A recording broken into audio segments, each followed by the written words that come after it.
everyone. Thank you so much for coming to this webinar, Historical Happy Hour. It's a special one. It's just me. I don't have a guest this week. I'm going to talk about the history behind Goodnight from Paris. This is the presentation I give to libraries and bookstores and book clubs, and I've been doing it all year. And I usually do an online one earlier, but the spring was so busy with different events and stuff, I did not end up doing it. So this is a special edition of Historical Happy Hour. Happy New Year. And I'm going to share my screen in just a sec. We're also trying to go live on Facebook. So hello to anyone who's watching this on Facebook right now. And I looked on the list of attendees for tonight and just before we got on here. And I just want to say thank you because it's such a great mix of family and friends and social media friends and friends that I've met through book clubs and different events over the past 6 years. And I'm just so grateful for all your support and for taking time out of your busy week to come. Hi, Sharon. She's the first one from Minnesota. Sharon, I don't think you've missed an episode of Historical Happy Hour. Thank you so much. Okay, so I'm going to share my screen and then we're going to dive right in.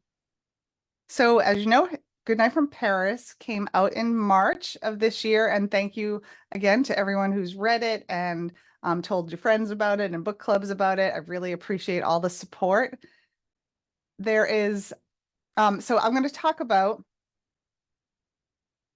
Lauren Frame before I jump into the story. And because I think this is a story from February 2020, kind of encompasses why I wanted to tell this story of Drue Leyton, this American actress who moved over to France for love and ended up involved in the war efforts over there. So Lauren is a local veteran in Canada. He was honored by the Royal Canadian Armed Forces. He received the National Order of the Legion of Honor from France. That's the highest military honor you can receive in France for his time as a bomber pilot for the Royal Canadian Armed Forces during the Second World War. So this is Lauren in 2020, and this is a speech they gave in Ottawa in his honor at that time.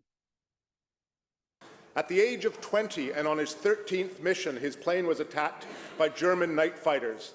His plane was shot down on the edge of the Fontainebleau forest south of Paris. As he fought to control the descending plane, he ordered his crew to evacuate. He was the last person out of the plane. After walking all night, Mr. Frame found himself in the village of Barbizon. There he came into contact with an American woman by the name of Drue Leyton. Mrs. Tartier spent the war years assisting the French underground. As she spoke English, Mr. Frame was able to convince her that he was a member of the Allied forces and not a German soldier. Mrs. Tartier hid Mr. Frame in the back of her house, where he was eventually joined by members of his crew. They stayed hidden for 7 weeks until Barbizon was liberated in August 1944. As benefits a true hero, Mr. Frame minimizes his contributions and sacrifices. To this day, he praises the women and men of the French underground, and in particular, Drue Leyton. So if you've read the book, there is a character in the novel named Lauren, and it's based on this Lauren, but not directly in any way. It's just kind of inspired by Lauren. And Lauren's story is one of many which involved Drue Leyton Tartier during the war and all of these Allied pilots she rescued and helped get out of France. So this is Lauren back at his house, and he has a copy of Drue Leyton's autobiography that she wrote right after the war about her experiences in France. You can get it on, you can find this autobiography online pretty much anywhere, but you cannot, it's really hard to find the print edition. I actually think Lauren and I are like two of the only people in the world who have print editions. I found mine. I bought it off a guy in the UK on eBay for £100, which is very expensive for a little tiny book, but I really knew I needed to have this primary source, and I needed the print edition. And I'm so glad I did, because in the middle of it, there are all these amazing pictures of Drue Leyton Tartier and her time in France, including this one of her and Lauren after France was liberated. They're having a party in her courtyard in Barbizon. So I want to talk about how I first discovered Drue Leyton's story. And I did it actually. I didn't intend to write another World War II novel. As you know, if you're a historical fiction fan, there's a lot of World War II novels out there. There's more coming out all the time. But I was researching my novel, The Secret Stealers, and Drue Leyton Tartier came up in several sources, and I was really intrigued by her story. One of the places she came up is there was this story I read about these several hundred American women who were imprisoned in a zoo outside Paris by the Germans. They were rounded up after Pearl Harbor. The Germans found as many American expatriate women they could find, rounded them up, put them in buses, and then imprisoned them in a zoo outside Paris in the monkey house, which was so wild. I was like, I couldn't believe this story was real. And I also couldn't believe no one had ever written about this story before. The story, it had all these elements of like comedy and tragedy. The girl at one point, the woman would be joking about the smell of monkey pee, and then the next minute they'd be crying. And one of the women in the zoo was Drue Leyton Tartier. And the more I dug into her story, I was like, I can't believe I haven't heard about this woman before. She was such an extraordinary person and lived an extraordinary life before, during, and after the war. And so I started to dig deeper, and I decided that I had to pitch her story. I wanted to write a book inspired by her life. Obviously, this is fiction inspired by Drue's story, but sticks very much to the facts of her life during the war. So who was Drue Leyton Tartier? She was born, this is her in one of her early movie stills. She was born Dorothy Elizabeth Blackman on 1903 in Kenosha, Wisconsin. She lived in Mexico and was educated in Switzerland. Her family was pretty well-to-do. At 19 years old, she got married and got pregnant right away and had a son. But that marriage was pretty much doomed from the start. Her husband was older, he was 34. And so she actually left her husband and son because she'd always wanted to be an actress. She'd always wanted to go to Hollywood. So she left her husband and son to pursue a acting career in Hollywood. And I will take questions at the end. I know every time I do this presentation, people are like, she had a son. What's that all about? Because that is not mentioned in the book. So I'll talk about that at the end. So this is one of her stunning pictures from her Hollywood days. She started getting work right away. I mean, look at her. She's, she totally has that like 1930s old Hollywood look. And so she started getting smaller parts. These are some of the movies that she was in, the initial movies she was in. This is from one of her Charlie Chan films. I'll get to that. And like a lot of actresses in that day, she did a lot of modeling and advertising jobs on the side. I love these pictures. I love this ad for eye cream. At the bottom, it says, Drue Leyton, a beauty whose eyes are alive, fresh, and sparkling, and kept that way with proper care. I don't think she really needs eye cream looking at these pictures, though, I'll be honest. If you read the book, she was a huge dog lover. She had a dog in France named Andy. And when she was in Hollywood, she had this Great Dane. I was fortunate enough to get her scrapbooks from her family from her Hollywood days, and actually she had some scrapbooks from after the war as well. And she loved this dog so much. I don't know his name, but there was more pictures in the scrapbook of this dog than like people. And so someone did this cartoon though, because the dog would terrorize people on these Hollywood sets. And this says Drue Leyton in her prize-winning Great Dane, on which she has taken out a $20,000 bite insurance policy after he got tough with the actor who played Charlie Chan. $20,000 in the 1930s, mind you. So Charlie Chan, those movies were really what put her on the map. She ended up starring in several of them as kind of the blonde sidekick. These are three that she was most known for: Charlie Chan in London, Charlie Chan's Courage, Charlie Chan at the Circus. She was now on the movie posters. She was an up and coming starlet. She was finally getting noticed. And this is a quick clip. Mr. Chan, have you seen Lake? Yes. What did he say? What did you find out? Nothing. He is dead. What? Charlie made that clip, and I laugh every time where he ended it. So, so she, her star's on the rise in Hollywood. She's doing really well. She takes a break. She's offered a role on Broadway, so she takes a break to perform on Broadway in 1937, and there she meets Jacques Tartier, and it is a whirlwind romance. It's love at first sight. She then is offered a job to perform in London's West End, and she goes and reunites with Jacques in London's West End. And by 1938, Jacques and Drue were married and living in Paris. This is the only picture we've ever been able to find of the two of them together from a French newspaper. It's a Jacques Touraine, actor and officer, French actor and officer. He was actually he was trying to get into acting as well. He certainly had the looks for it, but it wasn't really successful at that. So Jacques Touraine was actually his cover name, his name that he used on his stage name.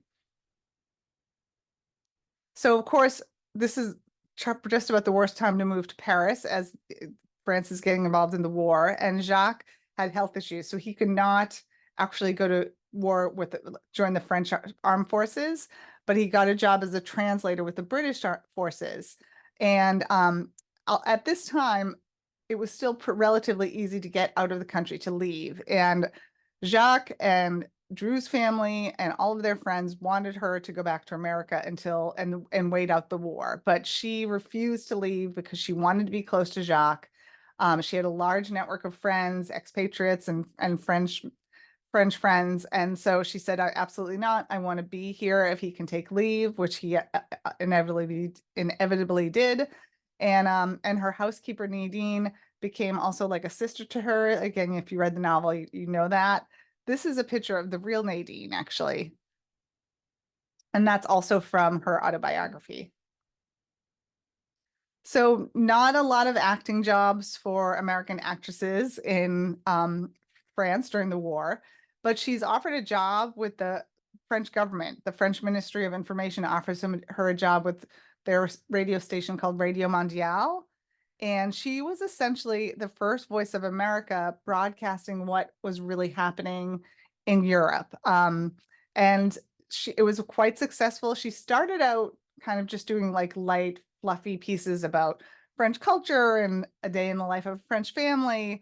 But as time went on, she got more and more political and talking about what was really happening, because she was trying to convince, and the French government through Drue was trying to convince the Americans that they could no longer ignore what was happening in Europe, and Americans' involvement was going to be inevitable. But at the time, America was very isolationist post World War I, and there were figures like Charles Lindbergh who were quite anti-Semitic and advocated for no involvement in the war.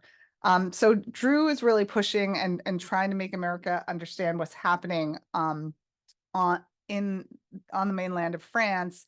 And she becomes so good at her job that on German radio, they start announcing that she is one of the people that will be executed as soon as France is occupied. And they didn't just announce this once, they announced it several times, but she kept broadcasting.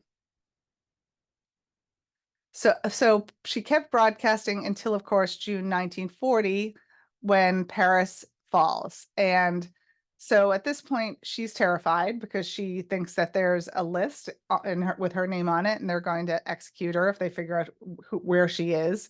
So she drops Leyton and starts going by Drue Tartier from this point on. Someone, her real name was Dorothy, her nickname was Drue. Someone said, well, why didn't she just change it to Dorothy? I don't know, but she changed it, her last name to Tartier, and flees Paris on June 10th when Paris fell, with the caravan of her co-workers from Radio Mondiale. But from that point on, they were still broadcasting, they were still trying to report what was going on, but it wasn't long before Drue realized she had to stop radio broadcasting and find a place to lie low. So she eventually relocates to the village of Barazon, which is an hour outside Paris. And she keeps her apartment in Paris as well. So just a quick context. This is a map of occupied France in World War II, when it was initially occupied in 1940. The occupied zone was in the north. Of course, the Germans took over all of the coastline. The so-called free zone was in the south. This was governed by a French government in the city of Vichy. But the Vichy French government was really collaborating with the Germans from the start. And then by 1942, Germany had occupied all of France. So June 13th, Parisians awoken to the sound of a German accented voice saying curfew was imposed, and Germany occupied Paris by that evening. The Germans had occupied the city. Hitler was not there on that day, but this is a famous photo of him in front of the Eiffel Tower. He only visited Paris once during the war. Another famous photo. So this picture and several others like it were used as propaganda by the Germans to say, look, there are German soldiers in the city of Paris, but Parisians are going about their life. Everything's fine. Everything's great. But of course, right underneath the surface, things were not great. This is another fairly famous photo. You'll see everyone has, horses and wagons and bicycles because they had no gas. The Germans had all the gas. German signs went up on every corner like this. One of the acts of resistance by teenagers would be to kind of swap the signs around to try to get the Germans lost. Again, horses and buggies and all sorts of contraptions to get around the city.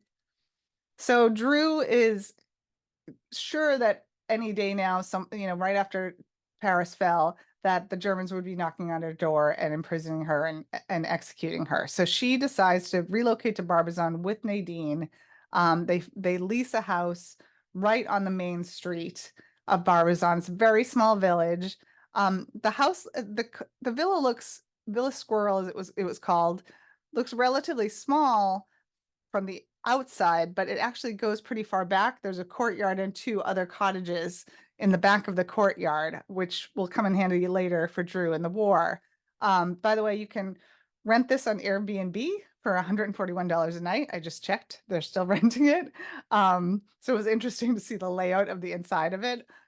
So Drue and Nadine decide they feel like they need to do something. So they start growing vegetables, and neither of them had any farming experience, any gardening experience, but they start growing vegetables in the courtyard. They start taking in geese and chicken and pigs, so they could try to help feed their friends in Paris, but where food was getting scarcer and scarcer by the day. This is a funny side. So we have a couple of black and white prints in our hallway going up to the second floor of our house here in Melrose. And I was walking up the stairs when I was researching and writing this Goodnight from Paris. I walked up the stairs one night and I looked over at the picture and I realized that Villa Squirrel is on our wall, which it's the same right there. And I never even looked at down here. It says Barbizon, which is remarkable and just one of those creepy, weird coincidences in life. So I had to throw that into the presentation as well. So life in Barbizon for a little while, I call this Drue's calm before the storm during the war. So she is growing vegetables and they're doing pretty well with that, even though they have no idea what they're doing. And all the farmers in the area were teasing them. Her boss, Jean, from Paris Mondiale, comes out to Barbizon as well to lie low. He's been working with the resistance, and this is Drue's first interaction with the French resistance. He convinces Drue and Nadine to keep the villa in Barbizon, but also lease a farm on the outskirts of the village where he can conduct resistance activities. They were dropping supplies from other countries and different things like that. And he can have meetings out there. And Drue and Nadine decide that they're gonna, become real farmers and grow some more food out there as well. And all this time, Drue is going by her last name Tartier, and remarkably remains hidden in plain sight. And people always ask, like, how could she do that? And I think from what I read at the time, the Germans were not as organized in terms of paperwork and everything else as that they seemed. So, they didn't have this list. They didn't have, her where she was living. And so that's how she kind of was able to stay below the radar until, of course, September 1942. And this is where we get to the story I talked about in the beginning of the presentation about the zoo. So America is now involved in the war. Pearl Harbor happens, America's involved in the war, and then several months later, the Germans go around throughout Paris and its surrounding villages, and they arrest several hundred American women, including Drue. They knock on her door in Barbizon, and they make her get in a car with them and leave Nadine behind. And now the Germans were arresting all these American women. They were saying it was retaliation for Americans arresting German women in America, and that was a complete fabrication, of course. But that was the pretense that they were using to arrest them all. So several hundred American women are imprisoned in this zoo outside Paris. They were there for 2 days, and after that, they let all the women who had children below the age of 12 go, and all the women who were over the age of 65 go. But everyone else, all the other prisoners in the zoo were put on buses and sent to an internment camp, a prison camp in a town in the mountains called Vittel. And to be clear, though, Vittel was monitored by the International Red Cross, so it was not as brutal in terms of conditions as some of the other, obviously, concentration camps that we've heard about in the horrific stories there. It was prison. It was not great. They were imprisoned in these old hotels that had no heat, but they had food. They had medical. They had a small hospital there. So these women are taken and they're imprisoned in the Vittel prison camp with several hundred British women who had been there for quite some time, including many nuns. There was several nuns staying in imprisoned in this prison camp as well. So as soon as Drue gets to Vittel, she is determined to get out. She concocts this whole plan where she gets a doctor in the camp to write a note saying that she's dying from cancer and that she must be released to be treated in Paris. And this doctor in the camp, who was a Jewish doctor who was forced to work in this camp, just agrees to give her medicine to make her look like she was incredibly ill, and to ask for her to be released to go back for treatment in Paris. And Drue takes it to the extreme. She is an actress, and she not only was acting the part, but she gets herself very, very sick from taking this medicine to make her look like basically she was dying from ovarian cancer. And so she was actually released. She was one of the first prisoners released from the camp. The head doctor there finally agreed and believed her. And so these are her release papers. She was freed in December. I can't see this, wait a minute. And excuse me, let me go back.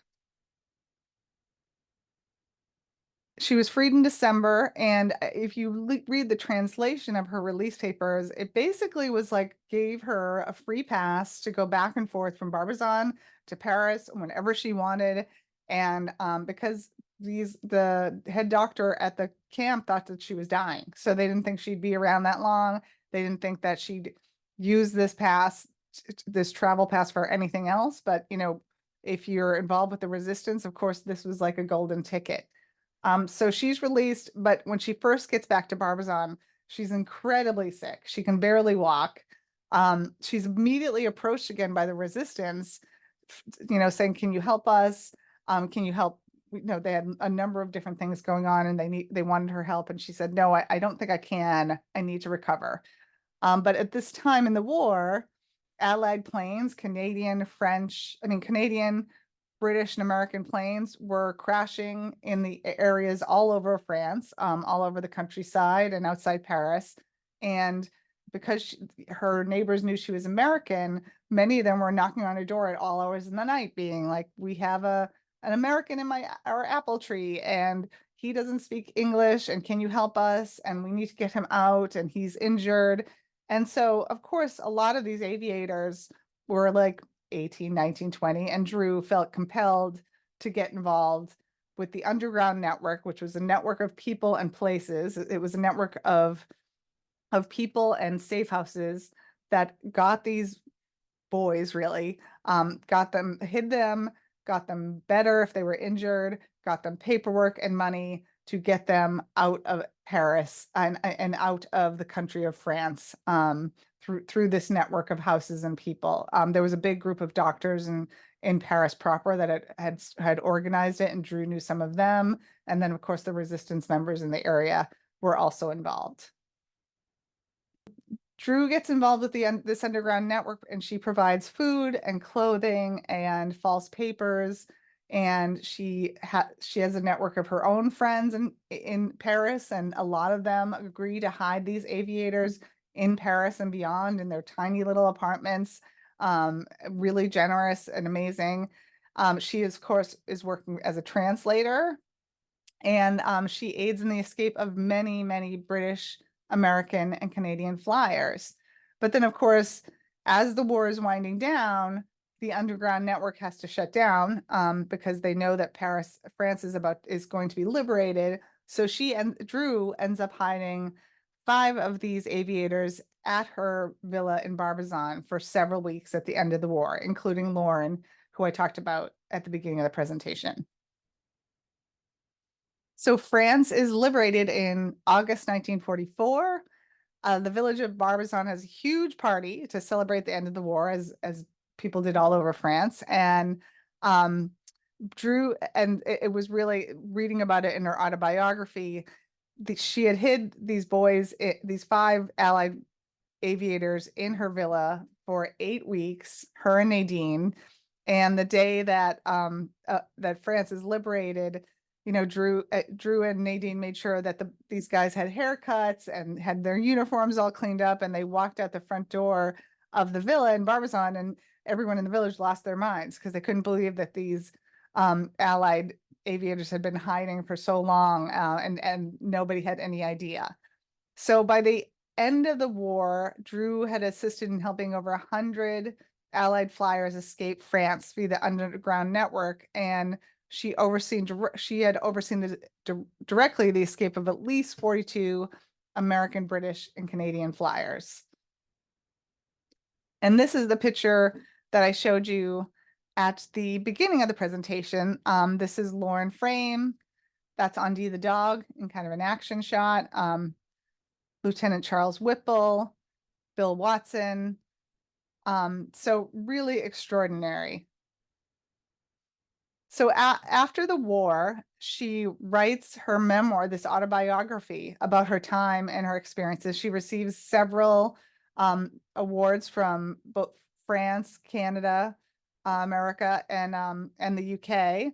And she goes on tour in the US and talks about her experiences, and so these clips are also from her scrapbooks, which her family generously allowed me to use for this presentation and for my research. It's another clip. And the other cool part about this part of her life is she was able to reunite with many of the flyers that she rescued while she was touring the US. But, like a lot of these lesser known stories in history, she was celebrated, she was honored. And then, I had never heard of her. Her story was kind of forgotten and left behind. And so that's what, like my other novels, that's what really inspired me to write about her. I want to talk a little bit before I take questions and talk about what happened to Drue after the war, about some of the other women that were really remarkable and that were friends and acquaintances of Drue during the war. And this woman, Dorothy Thompson, was just another one. Like, I had heard her name but didn't really know much about her, but she was this incredible American journalist. She was one of the only female international journalists at the time. She lived and worked in Berlin in the 1930s and was actually the first to interview Hitler. And she saw from the first time she spoke to him, when she saw what was happening in Berlin, she saw the threat that he was, and the Nazis were to the world. And she was the first one to start writing about it and writing critically about him and trying to and banging her head against the wall, trying to get America to pay attention to what was happening. She knew that America's involvement in World War II was inevitable. If you read her writing from the 30s, it was just chilling. She predicted all of it. And so she talked, so she was, her press about Hitler, of course, was so negative that he expelled her from Germany in 1934. And there's this scene she describes where all the international journalists in Berlin walk her to the train station and give her American red roses. And so she was basically kicked out of the country by Hitler. This is in Madison Square Garden, and I shared this recently on Instagram because it was this quote I think is pretty evergreen. Unfortunately, this quote's from a radio address. She had a syndicated radio show and a syndicated column in newspapers all over the country. And I'll just read it. This crisis is not a Jewish crisis. It is a human crisis. We who are not Jews must speak our sorrow, our disgust, and our indignation in so many voices so that they will be heard. This is her, as I said, this picture is from Madison Square Garden. It was a pro-Nazi rally of 20,000 people who came to this pro-Nazi rally to hear speeches. And she was not supposed to be there. She's in the front row of the press here. She was not supposed to be there that night. She was actually going to an award ceremony she was being honored somewhere else in New York City, and she decided to turn the car around and got herself a press pass to be in the front row of this pro-Nazi rally, and heckled every single speaker that took to the stage and had to be escorted out under security. Because if you look at the people behind her, I mean, she was definitely put herself in danger that night. But really an extraordinary woman. And the rally's from February 1939, by the way. German-American Bund sponsored it. Josephine Baker is a character in the novel because she was also, like Dorothy Thompson, was on Drue's radio show several times. And she fled America for just acceptance and adulation in France. She is revered to this day in France. She was a singer and a dancer and an actress. And I don't get into this in the book so much, but she also aided the French resistance by smuggling Allied intelligence out in sheet music, in her sheet music, because she could travel abroad freely because she was so famous and such a big entertainer. Sylvia Beach was actually imprisoned in the zoo along with Drue. And then she was also imprisoned in Vittel, the internment camp. She was the owner of the famous Shakespeare and Company bookstore in Paris, first publisher of James Joyce's Ulysses. She was a dear, dear friend of Ernest Hemingway. There's a story about Hemingway when the war ends and he gets back and he's yelling in the streets of France for Sylvia, Sylvia, and she comes running out and jumps into his arms. She was very petite. She's that big. So yeah, she was not roommates with Drue in the Vittel prison camp. That was poetic license that I took there, but they were friends and acquaintances. And actually, Sylvia helped entertain the Allied flyers that were trying to escape the country by hanging out with them, telling them stories, lending them books, things like that. And she did that through Drue's acquaintance. So really interesting. I had pretty much finished the manuscript and decided that, I wanted to try to find if there was any of Drue's descendants alive, because if it was my grandmother, I would want to know that someone was writing a book about her. So I found her grandson through ancestry.com and connected with the grandson and granddaughter of Drue, and they were both lovely and generous. And the granddaughter actually sent me Drue's scrapbook. She shipped them across the country so that I could make photocopies of all and scan all of these things and all these amazing, amazing pictures. Drue only had one son, and that was the one she had when she was very, very young at age 19. And this grandson and granddaughter are the son and daughter of that one son.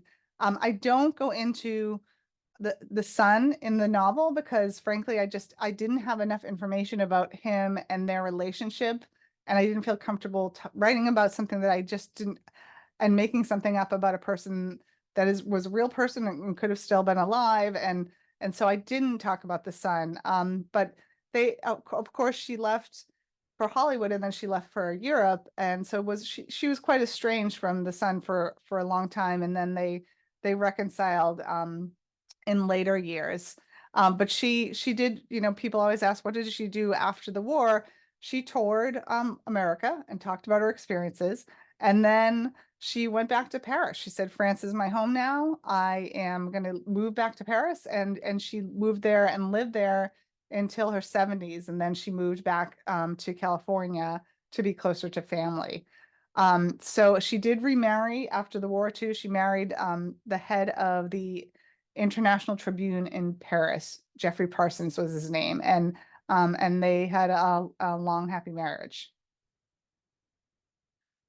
People like inside baseball about cover design, so I'm just going to share these real quickly. When my publisher is very lets me have a lot of input into cover designs. I don't have the final say, but I get some say, and the only thing I felt super strong about was not having a huge big Eiffel Tower in the front of the cover, because I felt like there was just so many Eiffel Tower books. And so I was really excited about getting the cover design concepts. So excited. It's always so fun. And the night before I got them, I said, I just don't want that huge Eiffel Tower cover, Charlie. Please make sure they don't do that. And then, of course, they sent me the 3 Eiffel Tower cover pictures. Covers. So yeah, and totally missed the mark. We were not on the same page. Went back to the drawing board with my editors. She loved these, and I can see why they're beautiful. It just was not the vibe I was looking for. And also, Drue was a real person in history, and I really felt strongly that her likeness, I know we couldn't use a real photo, but her likeness was on the cover. So then they came back with these, and I like them all, but this one I really loved. And so we tightened this up, and because Eiffel Towers sell books apparently when they're on the cover, this is what we ended up with. But there's an Eiffel Tower in the corner of the final cover. Oh, so book number 5, this is blank because I thought I'd be able to share, but I'm still going through the process of contract negotiations with my publisher, so I can't say too much. I thought I'd be able to have something more here, but I will say that it looks like it's coming. The contracts come together, and this book will not be World War II. It will be early Cold War. That's what I can share. And that's about it for now. But stay tuned. I'm gonna of course I will be shouting it from the rooftops when it happens. This is my little PSA that I include at the end of every presentation when I'm out and about. Of course, word of mouth is the best marketing. My editors always say you can do all the kind of social media and everything else in the world, but word of mouth is everything.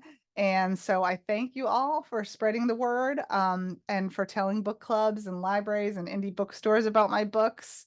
And a reminder, I Zoom with book clubs all over the country and Canada. So anytime, and I love doing it. It's super fun and easy. So if you know any book clubs that like historical fiction and would like to Zoom with me, keep that in mind.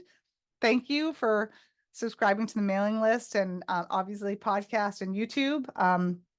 If you like the podcast, if you could leave a review, that would be awesome, because that helps other people find it. That's kind of how it works for that. And obviously posting online reviews is great. Thank you for all of you who have done that as well. Now, I'm super excited about this. So Historical Happy Hour started 3 years ago, and it was me and Charlie, and it was my publicist, Anne-Marie Nieves' fabulous idea. And I really love doing it, but it was getting a little overwhelming to just do for me and Charlie. So Anne Marie is, I don't think she's on here tonight, but she is helping us out in terms of producing and booking authors. And I'm so psyched for the lineup we have in the next few months. You can register for all of them on my website now. The registrations are all up. And, you know, of course, if you subscribe to my mailing list, you'll get those invitations as well. For the 3-year anniversary, we have Kristen Hanna, which I'm like totally fangirling about because she's amazing, but all these others, Avery Cunningham has this great debut coming out. I'm talking to her next week, so you can sign up for that. She's getting tons of buzz for the Mayor of Maxwell Street. Alison Pataki is amazing. Finding Margaret Fuller. The Sicilian Inheritance by Joe Piazza.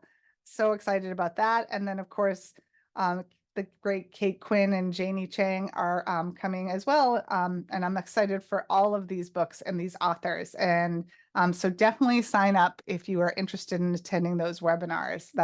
It's all on my website already. So now I'm going to stop sharing the screen, and I would love to take any questions that you have. I will look in the webinar chat and in the Q&A. So, oh, Charlie has questions from Facebook. Any news on a movie deal? I wish. No. Again, that would be something I'd be shouting from rooftops too.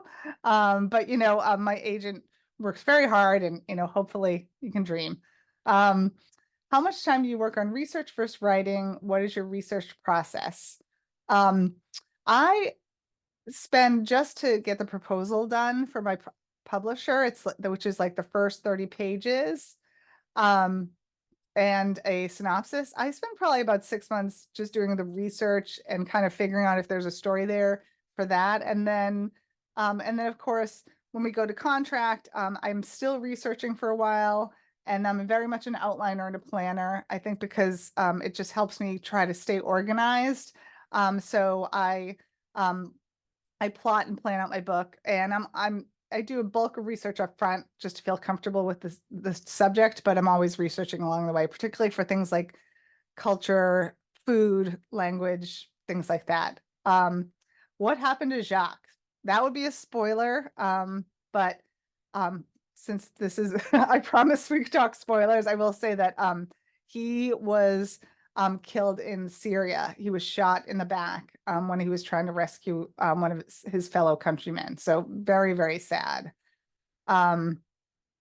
Sharon Pearson asks, where did you get the picture you said you had in your hallway?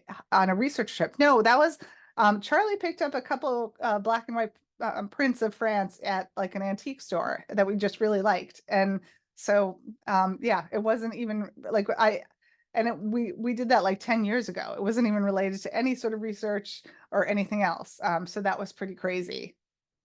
Karen, I'm gonna look at the Q&A here. How did she manage to keep her identity secret from Germans once they invaded? Karen O'Donnell, thank you for asking. Yeah, so that was the thing. Like she started using her married name Tartier. And she just hid in plain sight. And she was really shocked when they finally went through her paperwork. They had a whole file on her. Towards the end of the war, she was able to see, because she had to check in with them when she was going back and forth for so-called hospital treatments after she got out of the prison.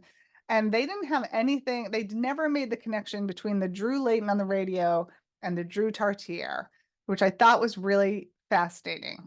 So she just remained hidden in plain sight. Cheryl Hagman, what are you working on now? I'm working on this new early Cold War story that I can't say too much about until the contract's done, but I can't wait to share more about it because I'm super excited about it. Yes, Sharon, I reached out to her relatives. Oh yeah, okay. So you heard this from the end of the presentation. Yeah, the pictures are super, super cool. Nancy asks, how do you approach libraries for your research? For example, how specific are you with your questions?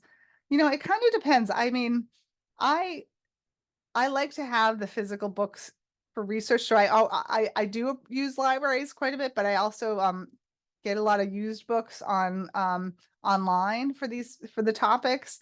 There's a lot of great online sources. There's a lot of libraries now that have digitized files that you can find online. So that was great. Actually, the Holocaust Museum in DC had a huge treasure trove of digitized letters from the Tartier family, including a bunch from Drue's time when she was living and working in Paris.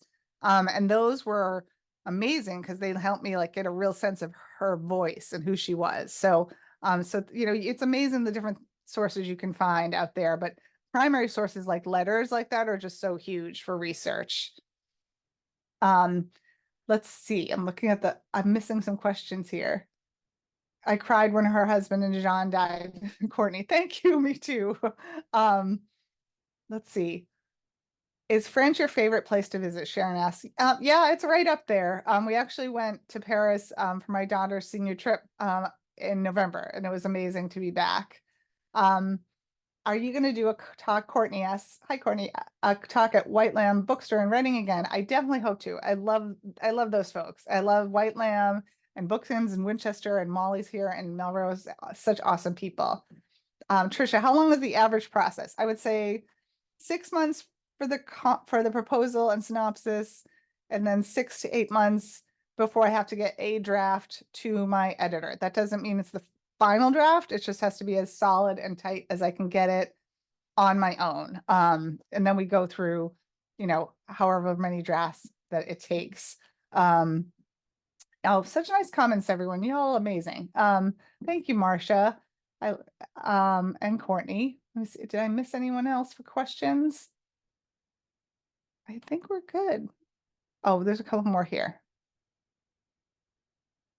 Does Drue still have good friends in France from whom you heard upon publication of this book? Mary Witherington asked. That's a good question. I haven't heard. I've only heard from her grandson and granddaughter. I haven't heard from anyone else who knew her. That would be amazing. I mean, I know like with Beantown Girls, I still hear from people who had a family member or friends or someone involved in the Red Cross Club Mobile Girls program. And then the Saturday Evening Girls Club in Boston's North End. I actually met a woman whose grandmother was a Saturday Evening Girl. So that I love those connections. So it'd be really nice to find someone else who find some people who knew Drue personally.